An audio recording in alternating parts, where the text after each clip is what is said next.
Well, hello everyone there. I'm Raj Kumar. I'm the President Editor-in-Chief of Devex. I'm coming to you from my kitchen table in Washington, D.C., part of the new reality we are all dealing with around the world. And I'm here today because, as this crisis has really just absolutely changed the way the development and health and humanitarian community is responding and working around the world. I've been having lots of conversations with global leaders, with people on the front lines of this. And I wanted to start to bring some of those conversations to all of you. So we've made this a live meeting. We're bringing other people in. If you've got questions during the course of this, you can get them to us on LinkedIn, on Twitter, or in the chat window here on Zoom. And we'll try to take as many of those as we can during the conversation or after. We're gonna be having a number of these over time, really because of the importance of the moment. And before we begin, before I introduce our guest who's with us today, I just wanna acknowledge the members of the Devex community who are on the front lines of this. We've got people in our community of 1 million professionals who are working right now on vaccines and treatments, are working in refugee camps and humanitarian settings, are working on the global health and pandemic preparedness aspects of this all over the world. And we really acknowledge you and salute you. And thank you for those who are taking some time to listen to this discussion today. I hope an important one. I very much wanted to hear from Jan Egeland. Jan is someone who currently leads one of the world's leading relief organizations, the Norwegian Refugee Council. We'll hear more about that in a moment. He was the head of OCHA at the UN, the Humanitarian coordination arm of the United Nations. He's been a successful political leader in his home country of Norway, was in the Ministry of Foreign Affairs there, has really worked all over the world on untold crises and challenging situations. So in a time like this, Jan, when it's particularly challenging, we'd just love to get a sense from you on where you see things today and where you see them heading. So, maybe just to begin, I'd love to get your take in the context of all the crises you've worked on all over the world. How do you see this COVID-19 pandemic today? Well, it is certainly different. It is very different, not because the disease is less deadly than Ebola. It has still killed fewer people than the Indian Ocean tsunami. What is different here is that it strikes the north and now the south, east, and west at the same time. So it's a global emergency. It's not sort of confined to Syria or to the Indian Ocean or to West Africa. It's all over. So that's really new, and we are challenged like we haven't been in a very long time. Yeah, I've never seen anything like this in my career. I'm guessing you've never seen anything like this in your career.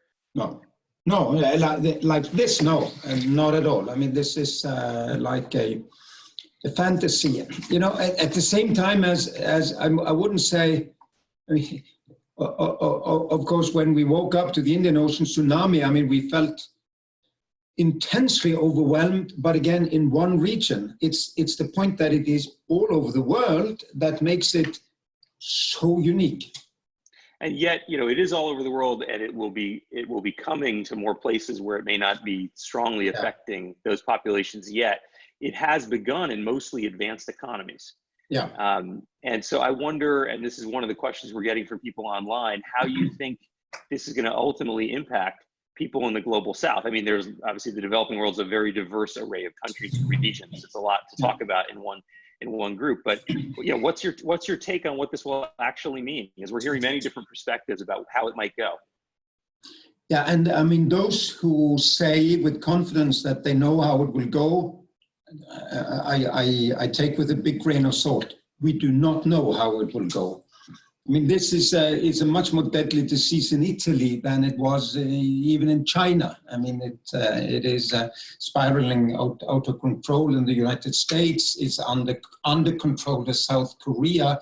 It's developing differently, but I think we have reason to have this deep fear, the angst that is there now for how would it rip through communities where there is no chance of any social distancing, there is no chance of constant hand washing, and there is no healthcare. I mean, how would it be in Idlib, where people have crammed together hundreds of informal displacement camps, and they are, we're overwhelmed even without the coronavirus. No, I mean, really, we don't know. What's also happening is that, of course, airlines have stopped operating.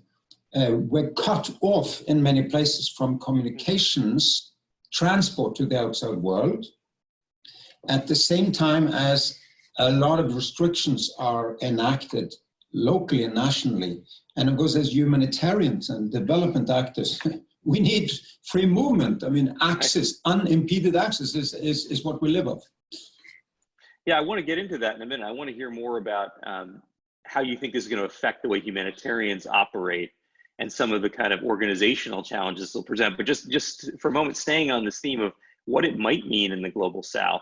I mean, some people are saying, look, a lot of the climates in global south are warmer and there's more humidity. Maybe that will diminish the effectiveness of this vaccine. Others are saying, you know, the populations tend to be much younger, and so that's going to be a benefit.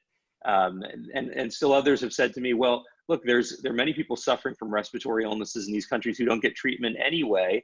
This will be layered on, but is it going to be that different? Will the crisis look that different than the many other health crises that many of the communities we're talking about already face?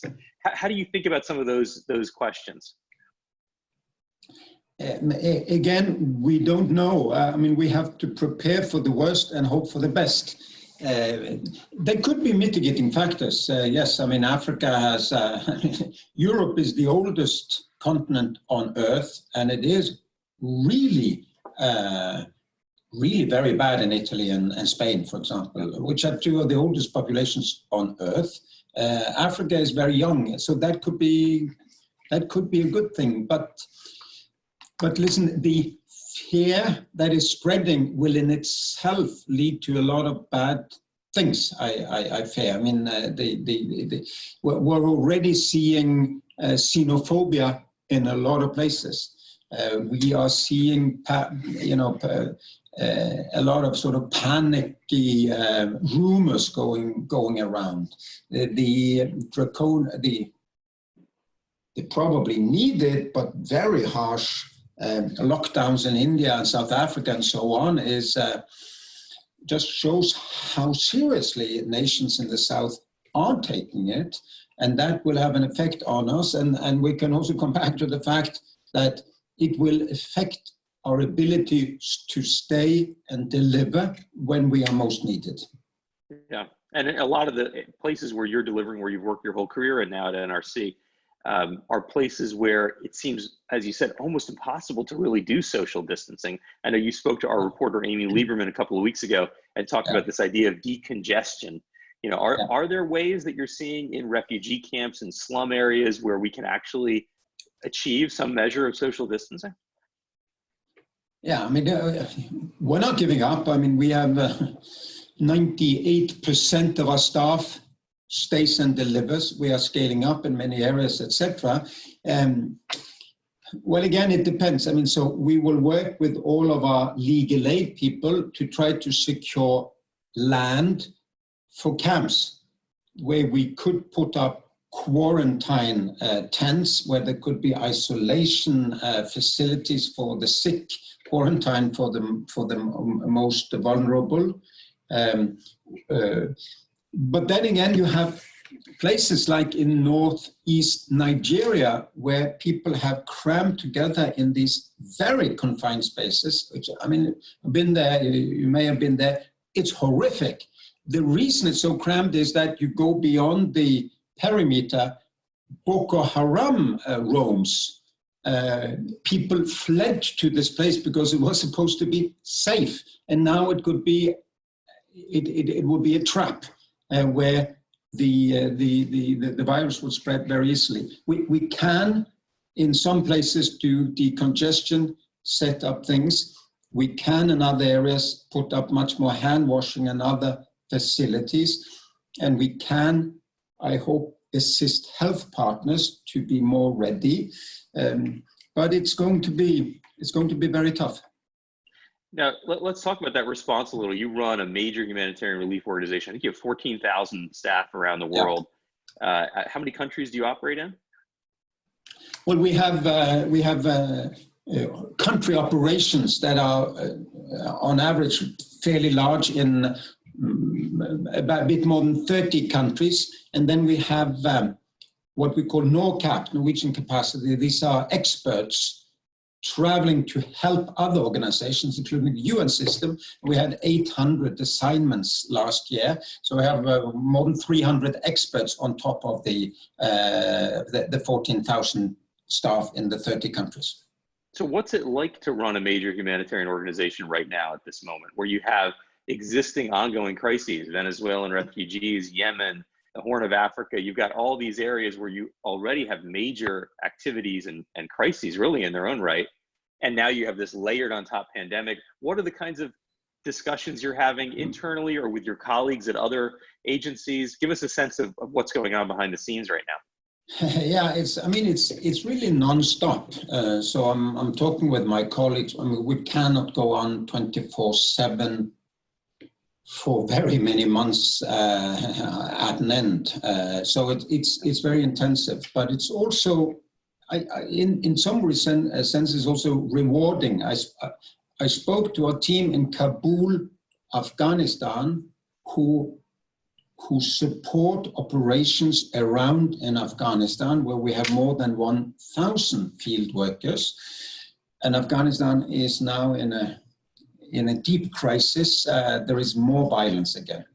And they had lots of ideas of what to do, how to do it. They were very concerned with staff care, that we should avoid infecting our staff, and we should avoid spreading the virus, but we should also be able to provide information, hygiene campaigns, food, shelter, support for the hundreds of thousands we serve in Afghanistan. It's very rewarding. I'm deeply moved by how our staff continues to struggle. What we have been working a lot on is this air bridge that we really think that the UN is able now to establish, which would be the air link to all of the major countries where we operate, and then to hubs from where there is also transport. I've never seen an emergency or a war where where it's not fundamental that there is a possibility to bring people in and out. If people feel completely isolated, there is a deep sense of uncertainty which really paralyzes work. So that air bridge, I think, will be very crucial. We're working on that. We're working on getting protective gear to our people. If you go around in a camp, you should now not take protective measures, not spread it, not get it. That there is a lot of things we're working around the clock on.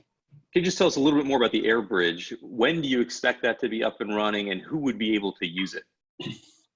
Well, this is the role of the World Food Programme.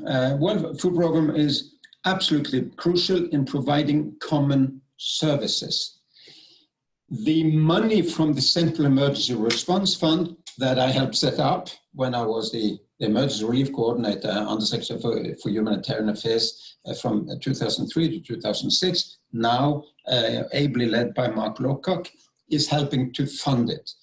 There is planes have been secured, I understand, and it should be up and running in days rather than weeks now. But of course, it will be in sequences. And again, the idea is that there would not only be services between the capitals and the hubs. What could be a hub? I mean, could be Nairobi, Dakar, Amman, and so on. Dubai, but also more UNHAS, which is United Nations Humanitarian Air Services, also within the countries. it's fundamental for us to be able to sustain the operation and stay and deliver longer term. We had a number of questions that came in about this. Somebody specifically was asking about Afghanistan on LinkedIn, a colleague who works at the UN OPS, saying that Afghanistan is an example of how hard it's going to be because you have refugees within the country, people fleeing Taliban-controlled areas, going back to their communities. Access is already a problem.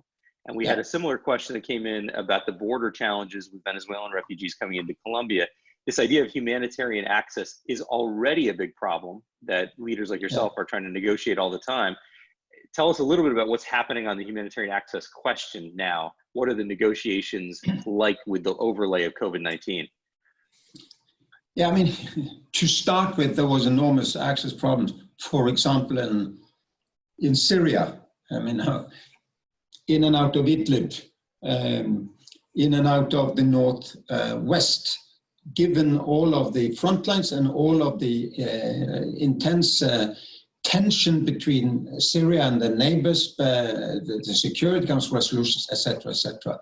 Now, and national airlines inside Syria being under US sanctions and so on, that mean we using them would be under sanctions. Same with Venezuela. Now, there is a host of problems to start with. Then on top of this, the air industry has closed down, and then comes the national restrictions. So key for us is that that's my instruction to our people, with the UN, negotiate exemptions, or rather freedom of movement. Calling it exemptions could actually backfire in many countries, because the people who are going to be more xenophobic would not like foreigners to have exemptions from restrictions. So rather we ask them for permits to continue life-saving humanitarian services. And that's we got, for example, in Jordan, when there was a complete lockdown. But Jordan, again, an example, volunteers among our staff said, okay, we're willing to go and stay in the camps. So overnight there, because we don't have enough permits for movement within the country. It's a tremendous effort now to be able to keep on delivering. Your organization, I think, is mostly, the vast majority of your staff are nationals of the countries where they work.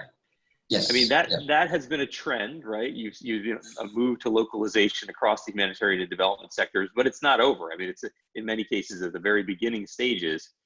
How do you think this crisis is going to affect that? Will we see a bigger move to rely on local partners and local professionals because of the realities of travel and access you just described? Yeah, I think that's a good observation. I mean, it will accelerate both localization in the sense that national or local groups get more and more ability to have resources to operate in their own country, but also that we have fewer and fewer internationals and more national staff that are empowered to work in their own country.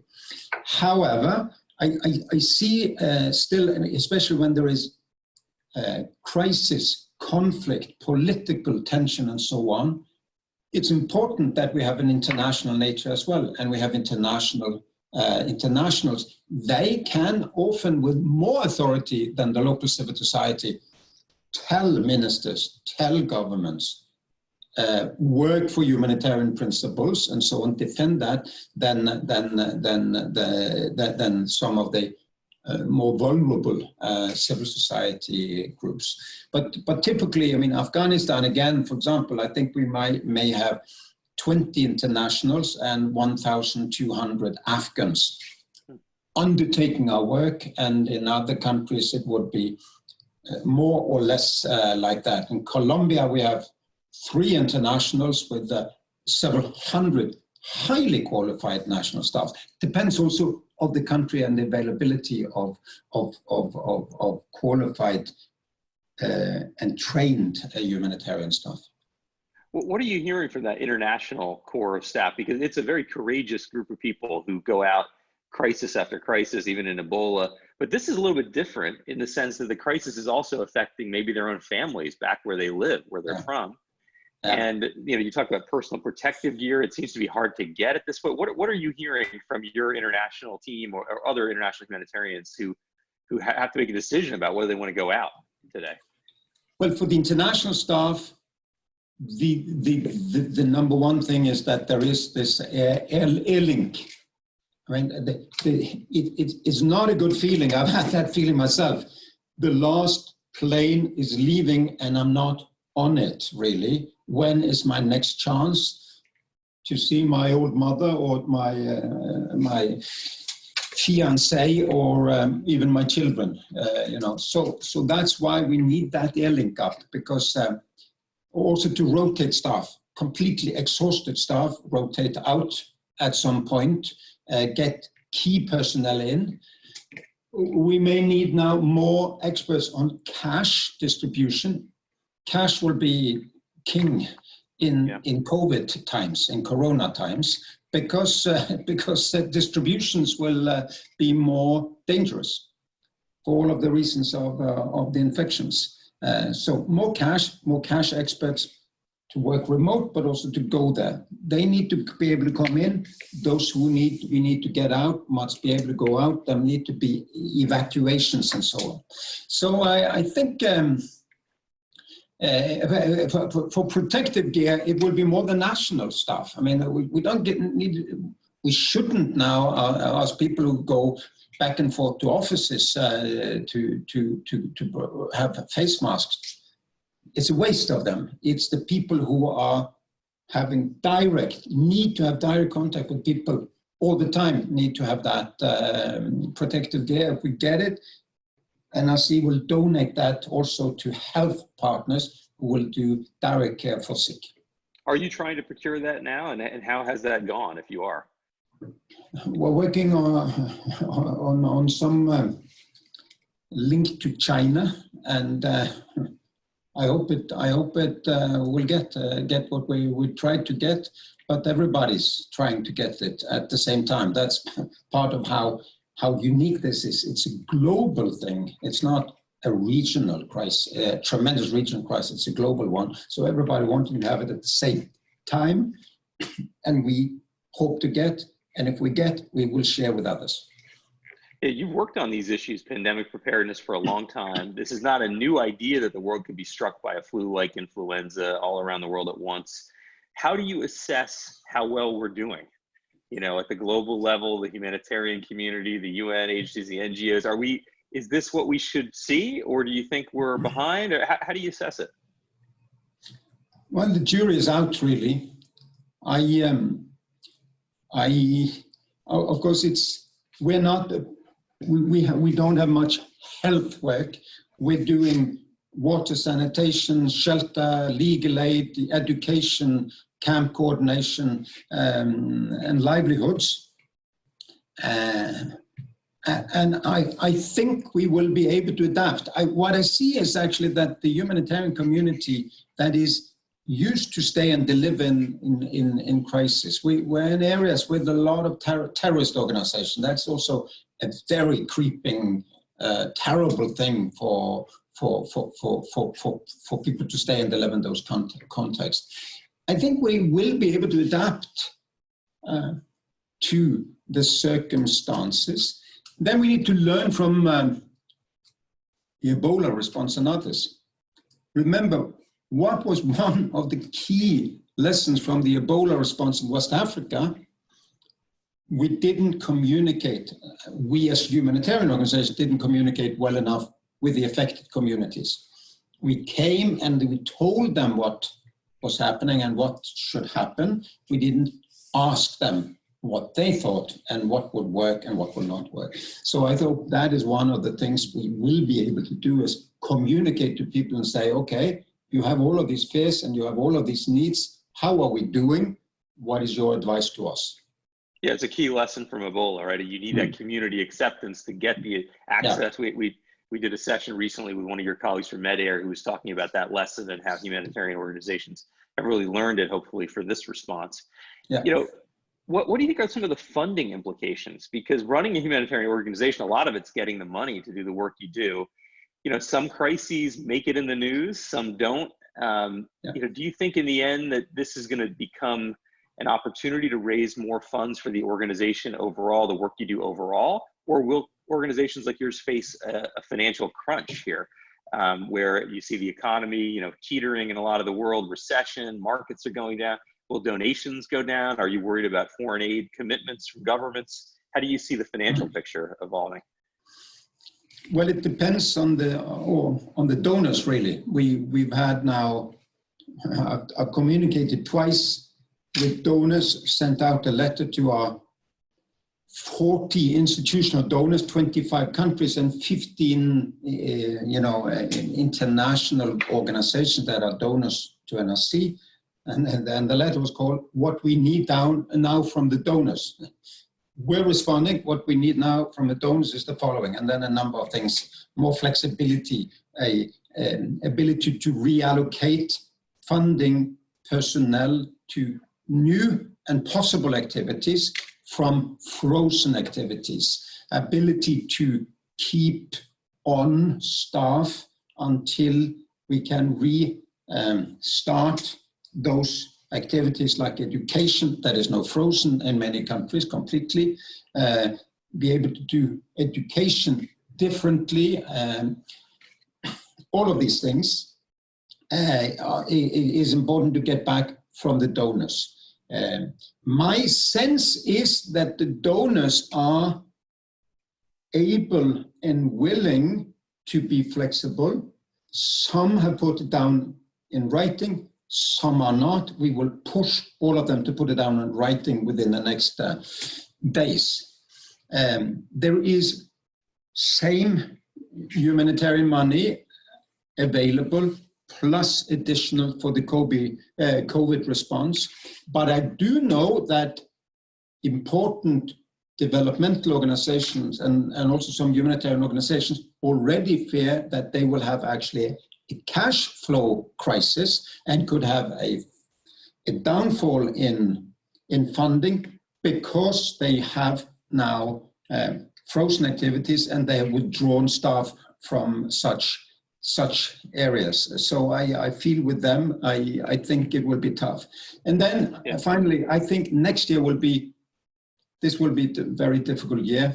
Next year could funding-wise be more difficult as governments would then see, we have this tremendous deficit because we have the biggest, most historic rescue packages for our own nation ever. We need to have austerity now, and the next year or so we'll cut foreign assistance. That would be a major mistake because that would mean that countries devastated by all of this, economic lockdown and the virus, will then not have investment and aid, and there will be a recession, and it could even lead to strongholds for the virus. It would be very counterproductive. Yeah, in terms of the organizational challenges, I'm hearing similar themes that the smaller and mid-sized NGOs are worried they're going to get particularly squeezed here, exactly as you said, for cash flow challenge. They don't have the same financial cushion. The big international ones have a little bit more of a financial cushion, maybe raise more from individual donors that can support them through this. And their large existing contracts and grants can be extended and continue through emergency authorization. So yeah, there is some concern there about how that will shake up, how long it will last. And I, to your point about funding next year and this year, the narrative that we're hearing, and I'd love to get your take on this, that the narrative is very much about what's happening in terms of the response in the US, in Europe, in China. It's a very Western advanced economy story so far. At least that seems to be dominating a lot of the discussions, especially in donor countries. And I'm not sure yet the link has been made between the pandemic in the global South and how much of a national security, global health security issue that is also for Europe and also for the US and the major donor countries. What do you think about that question? How are you seeing it from Norway, from Scandinavia, from Europe? What's your take? Well, remember, it's in one of our countries of operation big time already, and that's Iran. We're the biggest Western group in Iran. it's very bad. The epidemic in Iran, and it also shows that in a southern nation, it is hitting very very hard. Although Iran has a much better health sector than most of the countries in where we operate. We're in Iran because there are 3 million Afghan refugees there. What Iran did was to close down schools and even suspend some of the shelter and infrastructure programming we had for Afghan refugees. But we have been able to reschedule and doing much more sort of hygiene material distributions, campaigns or awareness campaigns there, and so on. I just came back from Venezuela. I've been in quarantine until Friday because we go into automatic quarantine if you come from anywhere to Norway these days. So I'm sitting at home like you, Raj, for 2 weeks now. I'm back in the office.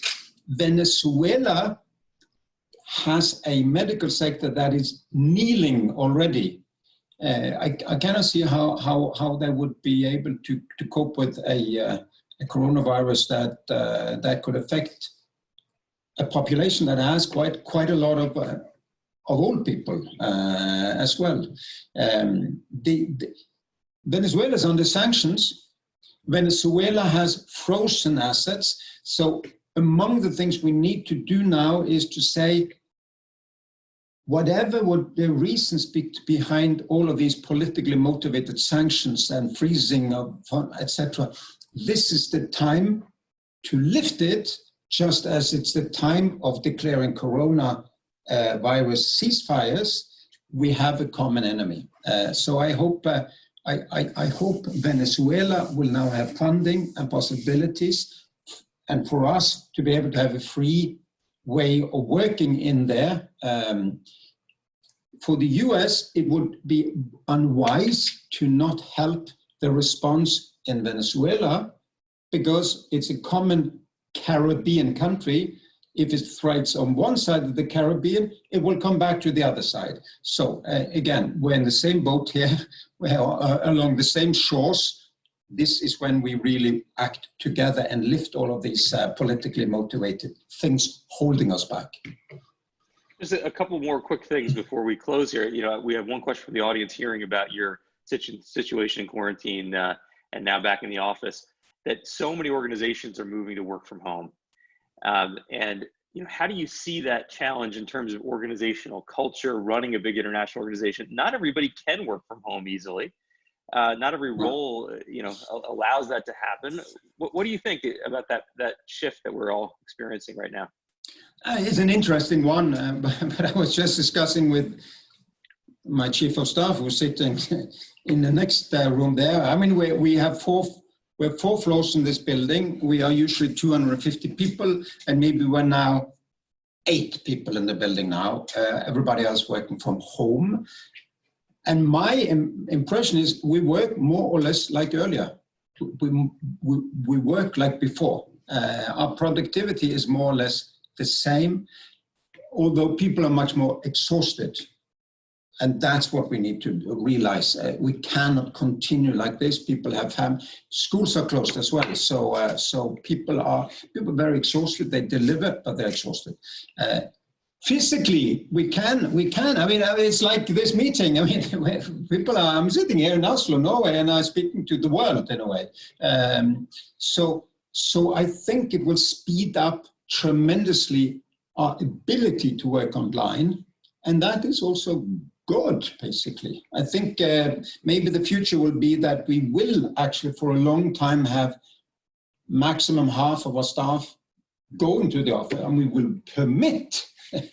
Before it was like, we will allow you to work maximum 1 day from home, and now we will say, oh, no, you can only come 2 days to the office this week, or 3 days if you're lucky, you know, and we would ration that. And I think we can work very fine with that.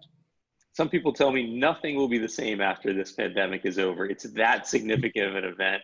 we're going to change the way we work. We're going to change the way we think about our work. We're the development and humanitarian sector, all these events that we travel to around the world. I mean, you're probably on a plane every other week or more, that this will change fundamentally. Do you think that's the case? Do you think these are fundamental shifts we'll see, or will we get through this response and things will more or less go back to how they were? No, it will have shifted. It's the word fundamental that I'm not necessarily agreeing with. I mean, we were already having meetings by video conferencing. And I was trying to limit why would we go to Geneva all the time from NRC Oslo when we have a representative office there and video conferencing has been invented, and still we were doing it. I think it will accelerate things that we had problems in accelerating, and then we will still be doing quite a lot of things. You cannot run a large organization for war situations and not go to the field. I will still go to the field, but I would maybe I will cease going to meetings basically. Right. Not go to New York and Geneva much anymore. But I think I hope I will still be able to go to Iran and Venezuela and Burkina Faso, to take the 3 countries I was visiting in recent weeks. One last thought just before we wrap up on that exact same theme, which is so many people are asking, maybe your own teams are asking you this, how long will this last? These kinds of major shifts we're seeing, the work from home, the not being able to travel, it's hard to know. A lot has to do with how the disease progresses in the countries we're working on. But you've got a unique perch, having gone through so much of this before and now thinking about so many responses around the world. How are you at least thinking about it and planning ahead for it? Are you assuming that the rest of this year is kind of the current conditions we're facing right now? Are you assuming that that's going to end sooner? What are some of the frameworks you're using to think about this obviously uncertain question? Yeah, it will be incremental. It will be incremental. I think we will. It will be extremely different up until the summer, and then this autumn it will be there will be less restrictions. There will of course be also a lot of fear. Many people, staff will also, and humanitarians will see this differently. Some will have exercised the right to withdraw. Some will exercise the right to not travel. Others will still be over-eager to travel. It will differ, but this side of the summer, it will be really much of the same. Over the summer, it could change. Depends also, the curve is flattening now in my country. It seems it's not in yours. It would also vary from one side of the Atlantic to the other. And what we should be aware of is that the north, from where this started, is now exporting it to the south, where it may live much longer. We can control it in Norway, cannot really control it in the Congo. It's absurd. You cannot have a lockdown in Congo. So it would then, it will take longer time, which means that this is the time of solidarity, global solidarity, and I think collectively we have to use this. We're in the same boat analogy all the time. It's not, if it's America and Russia and Hungary and Europe first all the time, it's not going to work. It's very counterproductive. It has to be the globe first, then we will be able to get out of it. It's an important message to end on, and one that I think is maybe not as widely being heard as it should be today. So thank you for bringing it to this discussion, Jan. Thank you for taking time to be with us, to answer some of these questions for the Devex community. We really appreciate that and acknowledge you and your organization, all the good work you're doing around the world. Yeah. Thank you, Raj, for organizing this, and thanks everybody to be on. I see the names on my screen. Hope you wish you all the best and good luck in your respective organizations. Thank you. Thank you, Raj. Thanks, everyone.